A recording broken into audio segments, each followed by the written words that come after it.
Apa nih? Astagfirullah. Astagfirullahaladzim. Dah tunggu jeda kejadian gedor. Astagfirullahaladzim. Kamu ini berdosa banget. Kuat. Gak kuat.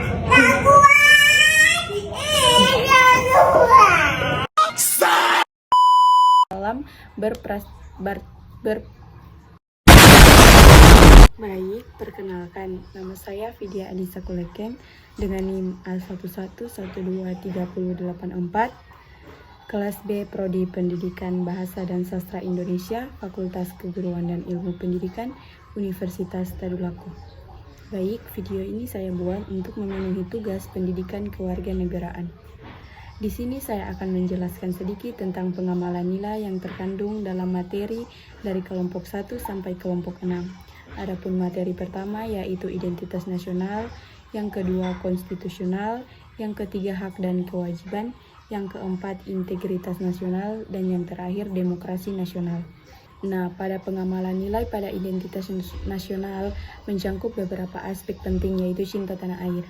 Dengan kita mencintai tanah air, kita dapat menghargai, mencintai lingkungan, budaya, serta sejarah bangsa melalui kegiatan seperti upacara bendera, memperingati Hari Nasional, dan partisipasi dalam kegiatan sosial. Yang kedua itu persatuan dan kesatuan. Dengan persatuan dan kesatuan, kita dapat menghormati perbedaan suku, agama, dan budaya. Yang ketiga itu toleransi. Dengan toleransi, kita dapat mengembangkan sikap saling menghargai antara kelompok yang berbeda. Misalnya partisipasi dalam sejarah literasi budaya. Yang keempat itu ada keadilan dan kesetaraan. Dengan keadilan dan kesetaraan, kita dapat memperjuangkan hak-hak semua warga negara tanpa diskriminasi serta menegakkan hukum yang adil. Yang kelima itu semangat kebangsaan. Dengan semangat kebangsaan mendorong kita partisipasi aktif dalam pembangunan dan menjaga nama baik bangsa di kancah internasional. Yang keenam itu ada penghargaan terhadap pahlawan dan sejarah. Dengan penghargaan terhadap pahlawan dan sejarah, kita dapat mengenal dan menghormati jasa-jasa para pahlawan melalui pendidikan dan kegiatan memorial. Lanjut, terus ada pengamalan nilai tentang konstitusional. Pengamalan nilai dalam konstitusional mencangkup beberapa hal, antara lain yang pertama, kedaulatan rakyat. Dengan kedaulatan rakyat, kita dapat memastikan bahwa semua keputusan politik melibatkan partisipasi rakyat seperti melalui pemilu dan forum diskusi. Yang kedua itu ada persamaan di hadapan hukum.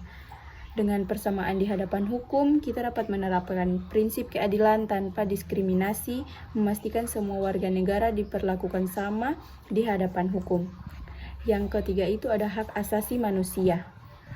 Dengan hak asasi manusia ini, kita dapat menghormati dan melindungi hak-hak individu seperti kebebasan berpendapat dan berkumpul serta melawan pelanggaran hak asasi. Yang keempat itu adalah demokrasi. Dengan demokrasi, kita dapat mengamalkan nilai demokrasi dalam kehidupan sehari-hari, termasuk menghargai pendapat yang berbeda dan berpartisipasi dalam proses politik. Yang kelima itu ada Bhinneka Tunggal Ika. Dengan Bhinneka Tunggal Ika, kita dapat menghargai keberagaman budaya dan agama, serta mempromosikan kerukunan antar warga. Yang keenam itu ada tanggung jawab sosial. Dengan tanggung jawab sosial, kita dapat mendorong diri kita sendiri untuk berkontribusi pada kesejahteraan masyarakat, misalnya melalui kegiatan sosial atau volunteering. Lanjut, ada juga pengamalan nilai dalam materi hak dan kewajiban. Ada beberapa aspek yang terkandung dalam pengamalan nilai hak dan kewajiban. Yang pertama yaitu penghormatan terhadap hak asasi manusia. Dengan penghormatan hak asasi manusia, kita dapat mengakui dan menghormati hak-hak orang lain. Yang kedua itu kepatuhan terhadap kewajiban. Dengan kepatuhan terhadap kewajiban, kita dapat menjalankan kewajiban sebagai warga negara seperti membayar pajak, mengikuti peraturan, dan berpartisipasi dalam pemilu. Yang ketiga itu ada kesadaran sosial. Dengan kesadaran sosial, memahami bahwa hak individu harus sejalan dengan kewajiban terhadap masyarakat, seperti membantu sesama dan menjaga lingkungan. Yang keempat itu ada juga toleransi. Dengan toleransi, kita dapat menghargai perbedaan pendapat dan keberagaman, serta berupaya menciptakan harmoni dalam interaksi nasional. Yang kelima itu ada bertanggung jawab. Dengan bertanggung jawab, kita dapat mengambil tanggung jawab atas tindakan pribadi dan dampaknya terhadap orang lain, termasuk konsekuensi dari keputusan yang diambil. Yang keenam itu ada partisipasi aktif.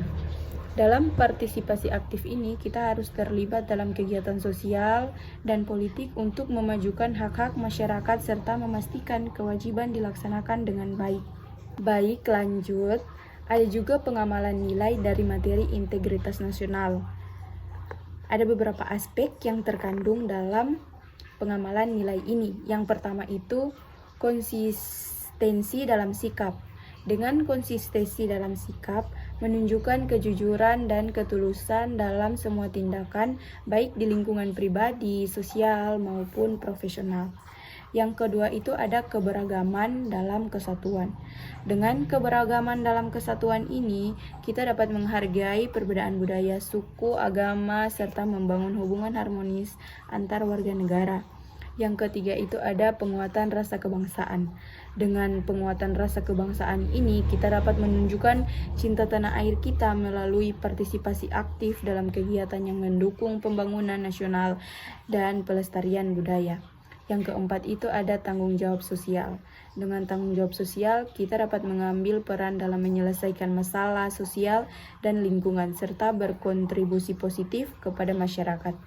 Yang kelima itu ada menjaga hukum dan etika. Dengan menjaga hukum dan etika, kita dapat mematuhi peraturan yang berlaku dan berperilaku etis dalam kehidupan sehari-hari, baik di lingkungan kerja maupun masyarakat. Yang keenam itu ada dialog dan kolaborasi. Dengan dialog dan kolaborasi ini mendorong kita untuk berdiskusi terbuka dan kerjasama antara berbagai kelompok untuk mencapai tujuan bersama demi kemajuan bangsa. Dan yang terakhir ada juga pengamalan nilai dalam demokrasi Indonesia. Ada beberapa aspek yang terkandung dalam pengamalan ini. Yang pertama itu partisipasi aktif.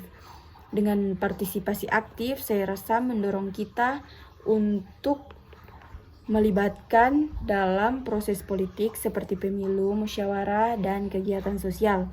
Yang kedua itu adalah kebebasan berpendapat. Dengan kebebasan berpendapat ini, kita dapat menghormati hak setiap individu untuk menyampaikan pendapat dan ide, baik secara lisan maupun tulisan, dengan tetap menjaga etika. Yang ketiga itu ada toleransi. Dengan toleransi ini menghargai perbedaan pendapat dan latar belakang, serta menciptakan dialog yang konstruktif untuk mencapai kesepakatan. Yang keempat itu ada pendidikan politik. Dengan pendidikan politik ini meningkatkan pemahaman kita terhadap kewajiban sebagai warga negara serta pentingnya demokrasi. Yang kelima ada keadilan dan kesetaraan. Dengan keadilan dan kesetaraan ini, kita dapat memastikan semua suara didengar dan dihargai, serta menegakkan prinsip keadilan dalam semua aspek kehidupan. Dan yang keenam itu ada pengawasan dan akuntabilitas. Dengan pengawasan dan akuntabilitas mendorong kita untuk transparansi dalam pemerintahan dan mengawasi tindakan pejabat politik untuk memastikan akuntabilitasi. Baik, saya rasa itu saja yang saya dapat sampaikan. Lebih dan kurangnya saya mohon maaf. Assalamualaikum warahmatullahi wabarakatuh.